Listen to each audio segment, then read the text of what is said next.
Wow, I was just noticing the fall colors matching the tiny house. Boy, that looks pretty cool.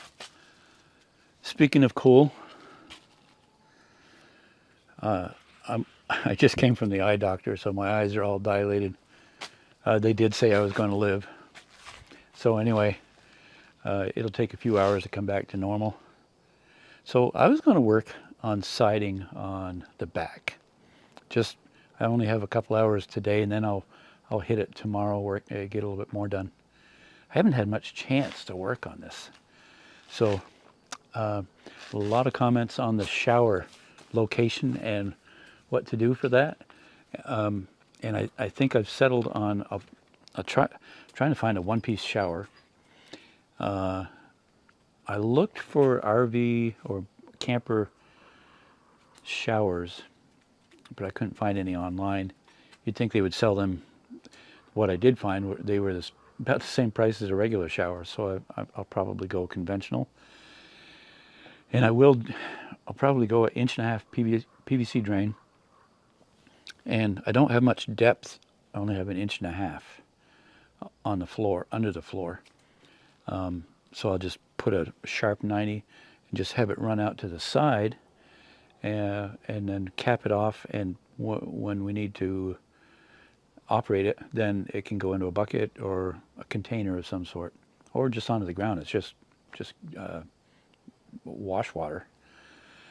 So let's get on to doing some clapboards. You know, before I do, I feel with this foliage, I'm going to put the drone up, just look around and see what there is for leaves. So just do that for, I don't know, 30 seconds. On a beautiful fall day, you just have to stop and smell the flowers and the roses and the leaves. Let's see if it'll go. Here we go.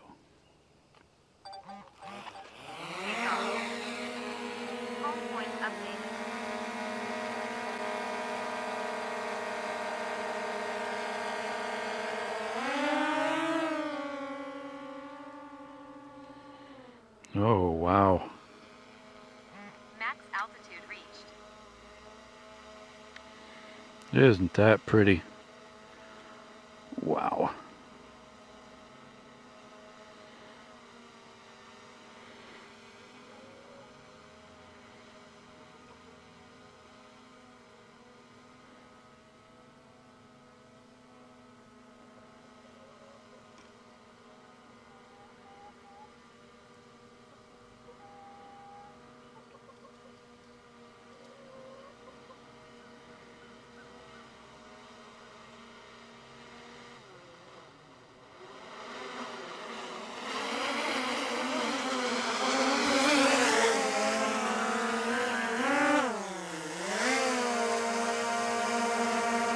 Okay, that's just a quick trip. All right, well, while I'm up, why don't we just take a quick look around the tiny house?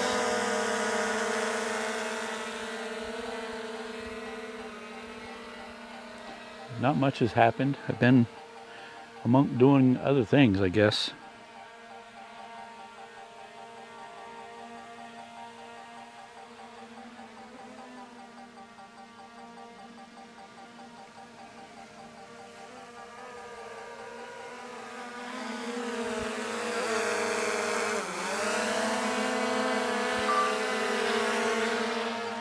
Well, that was fun. Okay, back to work. All right, so I got, I've been using this to run up to the house or whatever. It's pretty handy. Kind of, I like it. It's got pretty good zip to it. Eek.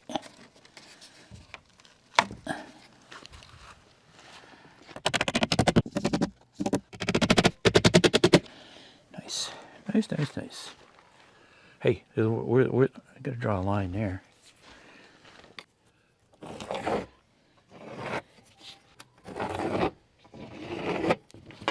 There we go. That's boring. Takes all the guesswork out of it, right? Hit it. It must be my eyes, I guess. They're all dilated, can't see. So, okay, I'm going to stop for today. I'll be back in what will appear to be just moments, but it'll actually be tomorrow. Okay, see ya in a minute. Well, good morning. So I'm back. And it's early in the morning. The sun, it's supposed to be a sunny, beautiful fall day. I'm going to work inside for a little bit doing insulation. Just kind of try to keep quiet in the neighborhood for an hour or so. So, let's get to it. Ooh, it's cool in here. Well, it's cool outside. Anyway, we're going to just going to move stuff around a little bit. I'll probably start with the biggest wall area. I think I'll start on the back under the loft. So I'll move the insulation back over there, and I'm going to turn the lights on. We don't have any switches right now. We just turn the breaker on, and that's great right now until we get the walls covered. I need to go in and see if I have a mask.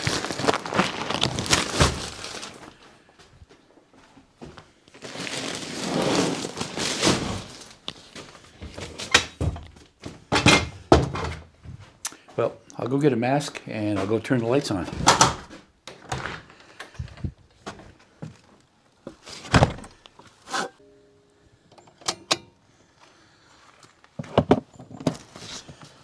Whoa, we got lights. We also have stapler. Okay, so I couldn't find a mask. I'll try to not put out much dust. That's about impossible, but let's start with cutting open a bag of insulation.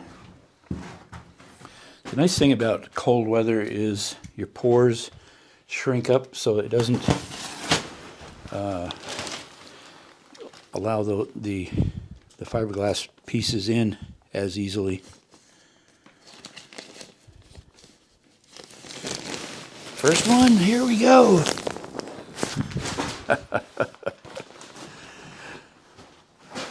All right, let me get a length.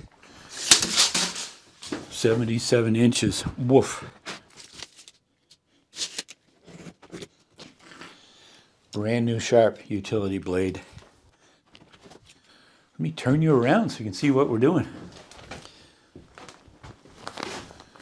Oh, this is what my dad used to do one summer I painted for him, and he would show me. He says, "This is how I want you." He took time to show me, but also he would show me at this level, not bent over down here, or just beyond your reach, you know. So I'm picking the easiest bay. There's no wiring. Look at that. That's how easy it's going to be. Just like that. Okay, now I'll staple that off. You going to stay there? Friction fit. Back in the day, remember when you used to use those squeeze staplers? And now it's the slap stapler. And so, come on over a little bit closer for just a sec. I gotta patch that hole. Two methods. Bit my tongue. That was good. Two methods. One, stapling on the face of the stud. One, pushing it in and stapling on the side. I have never liked doing it that way because you're compressing the insulation. I like to pull it out. Plus, this is sort of a vapor barrier. If you put it in there, you're exposing the stud face, so there's no barrier here. So therefore, that's why I do it this way.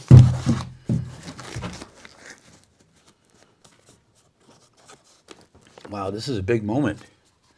First one. First staple. We did it. We did it together. All right.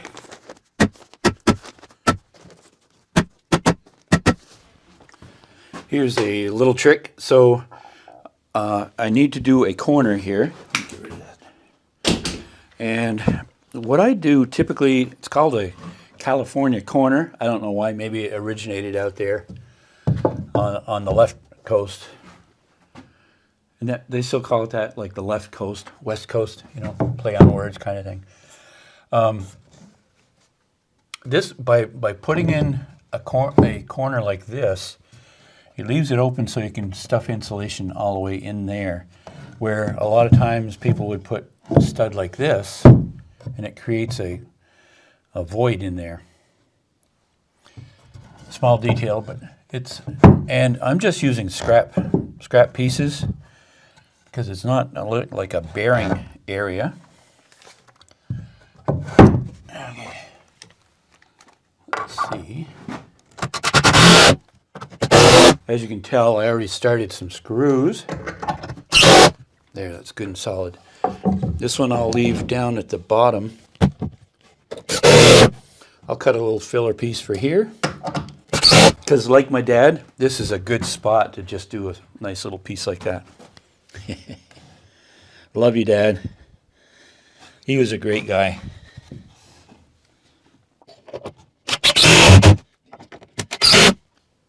Two and 3/4. Be right back.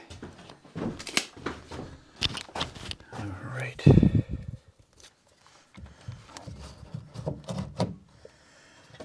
I don't know if I mentioned what kind of wall treatment this is going to have, but it'll be tongue and groove pine or V-groove pine.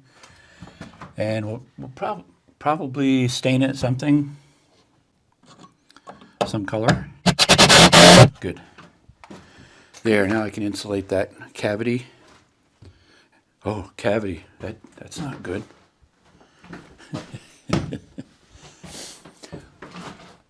I have a dentist appointment, and the earliest, I made the appointment 3 months ago, and I can't get in until December, which is another 3 months. 6 months to get in. They are just so busy.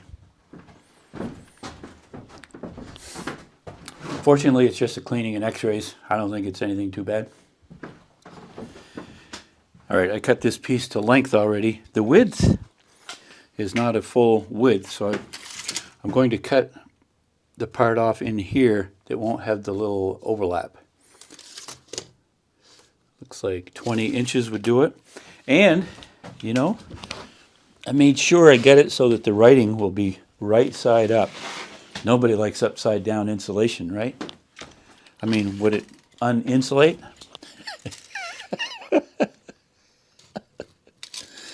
I don't know. I love a sharp utility knife blade though. All these little pieces will save for chinking nooks and crannies and stuff. So now, in putting that in there, we need to peel the paper away just a little bit first and just tuck the insulation in there.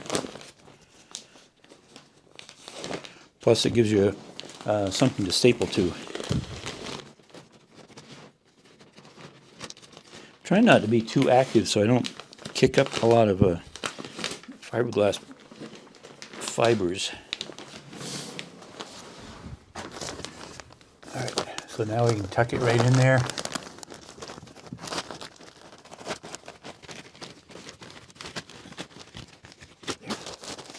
Stapler.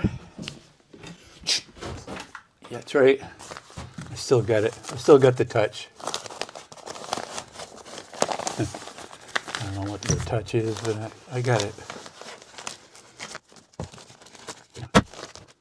So you can see with them overlap, it completes the vapor barrier, so to speak. I'm debating putting plastic on. That's over. Can you see me? Let's see. Over the lifespan of, since I've been doing this, 40 years now probably, the debate has gone on back and forth. The vapor barrier, plastic. Do you put plastic on here? it used to be they put plastic on the outside of the studs and then the sheathing. But what they found was the hot space or the interior is where the moisture is. And so it would permeate through whatever your wall treatment was and your insulation, and it would hit that plastic out there and freeze because this is not insulated. And so they finally stopped doing that. And then the paper was enough, and then they wanted plastic on the inside so that moisture from the heated side goes through your treatment and hits against that plastic. But at least it's not getting your insulation wet.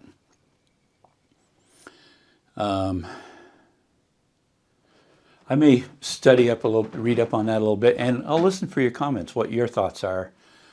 Plastic, no plastic, what would you do?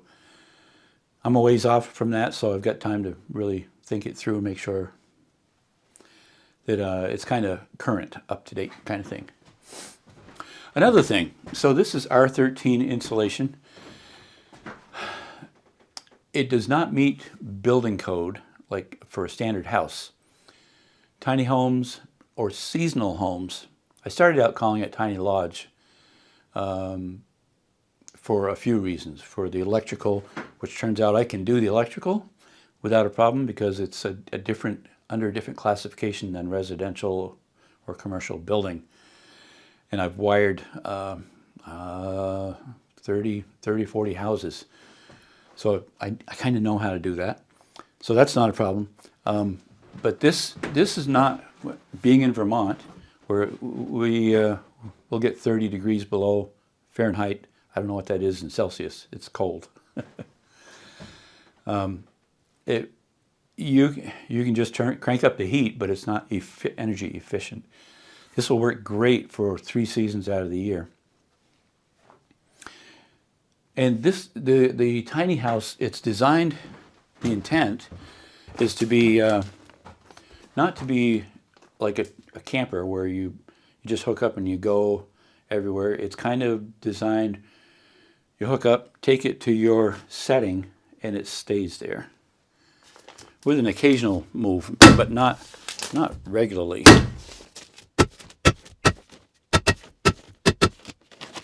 La la la.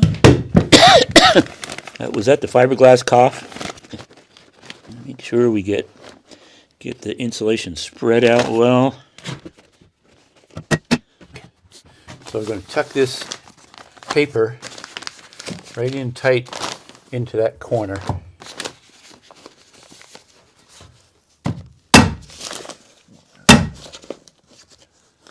You can staple this side or this side. I'm left-handed, so this works good for me. So after all that talk about getting the writing right side up, I had to cut this to width, and look, it's upside down, but they thought of that. They realized that it was such a problem, so they turned it. So I'm good here, not good here, but every other one I'm good. It's so that the writing, some of the writing will still be upright. I think that's great. Okay.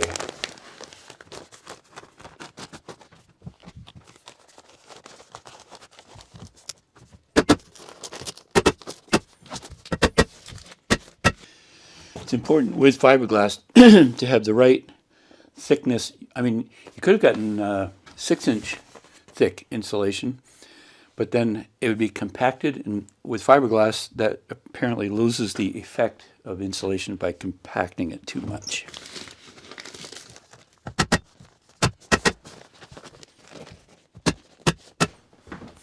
Hey Doug, are you proud of me? Look at this. I got your outlet all insulated all the way around it. I stuffed insulation in behind. This is going to be really tight. Shouldn't get any cold air coming through there. Okay, so one box done out of a bunch. I should count sometime, see how many there are. Anyway, I think I'm going to stop for now, and it's warmed up. It's beautiful outside. It's like 9 o'clock in the morning. So I'm going to go out and do some siding outside because I really need to finish that.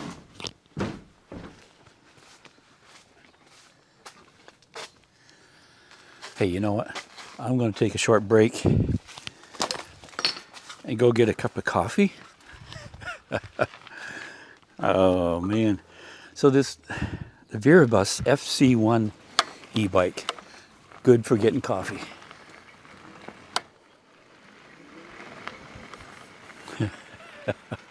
And just like that, I'm back in a flash with coffee and a donut. Just put it right here. That is nice.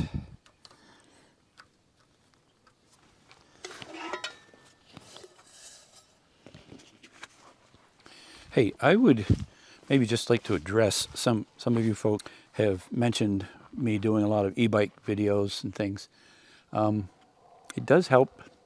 I kind of get paid for it. I get the bike, and then at some point I might sell it or hang on to it.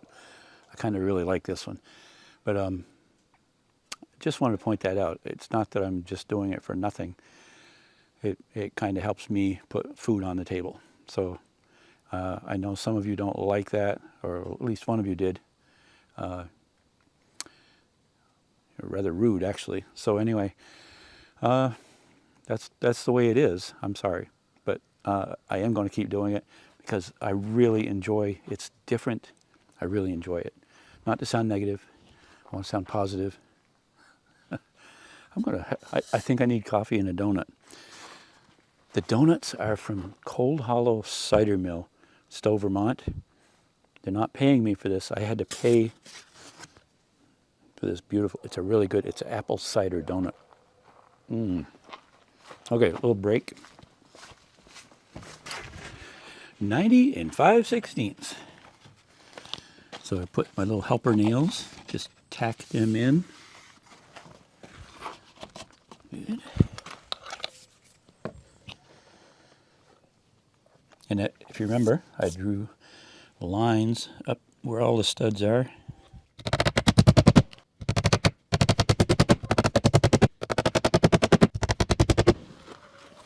And on we go. Just to mention, these clapboards have 2 coats. It's earth tone cedar, I think, is the color.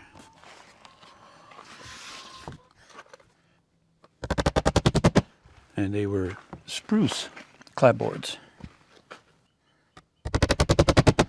I took a count earlier. Before I started this, I had 25 all stained 2 coats, and I estimated I need about 30 to 32 total stained, so I've got to stain some more. I'm getting 2 out of one 16-foot clapboard.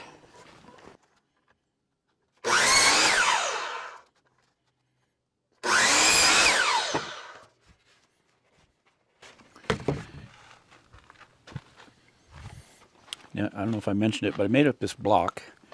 It's a 4-inch reveal, and this is just a handle for down here. Made it out of some strapping.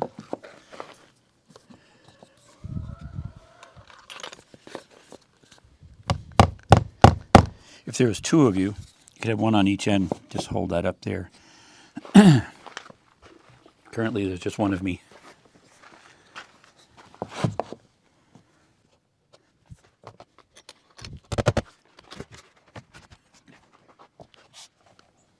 Okay, so this looks like it has a split. Some of you had mentioned that before. I don't know if you can see that. So I'll set that aside. Let's get another split here. Wow, that's the first ones I've seen that are split.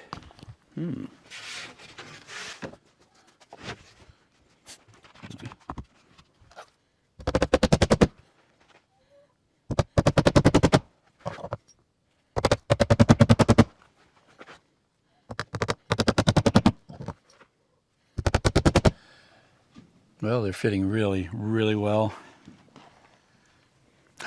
I guess if you cut them right, they'll fit well, right? I think this is the last one I'm going to do. I'm going to go back in and put on a couple more pieces of insulation.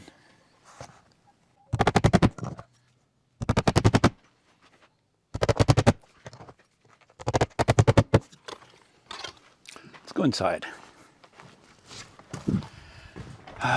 Lights back on. So I did order the shower. It'll be here in 3 or 4 days. So we'll fit that in, and I came up with a remedy, or thanks to you folks. Remedy, I guess it's a remedy. A fix, a solution. Let me turn you around and I'll show you what I'm going to do.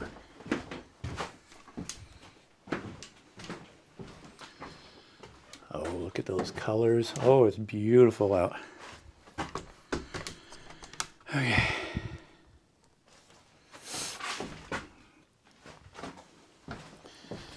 It'll be a 32 by 32 shower. So it'll come out somewhere in here to over to here. I'm going, because there's only 1.5 inch insulation and underneath this and diamond plate bed, I can't go down anymore.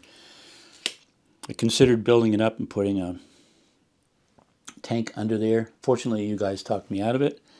So I'm going to basically cut a channel way from the center to the outside. And I'll run 1.5 inch PVC out there. That should work really great. And then I'll cap it off so that it can be dumped into either right on the ground or into a tank out there. I think that'll work well. So that takes care of that. The water supply will come from above, and it'll go to the kitchen end of the tiny house.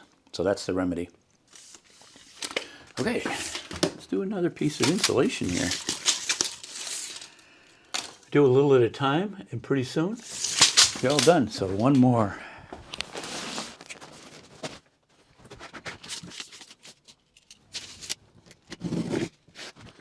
So basically, I just pull the insulation when I get to the box, pull the insulation off, and tuck it in behind as much as I can without over compressing it. That seems to work really good.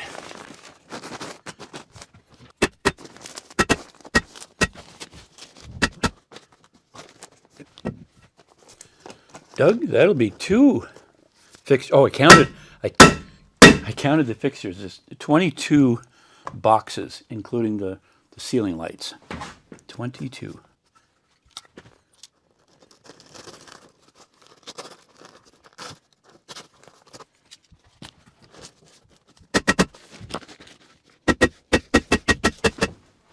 Well, small gains, but we got it started. So whenever the shower comes, I think I'm about ready to put that in and cut for the drain and all that. And then I can frame this wall, and that's going to support the loft, take a lot of the bounce out of that. So that'll be good. So that's it. Hey, leave a comment. Let me know what you think about plastic, and is also putting the drain in for the shower. I think that's a good remedy. Okay, see you later. Have a great day. Thanks for watching. Hey, if you're not a subscriber, please subscribe. Okay,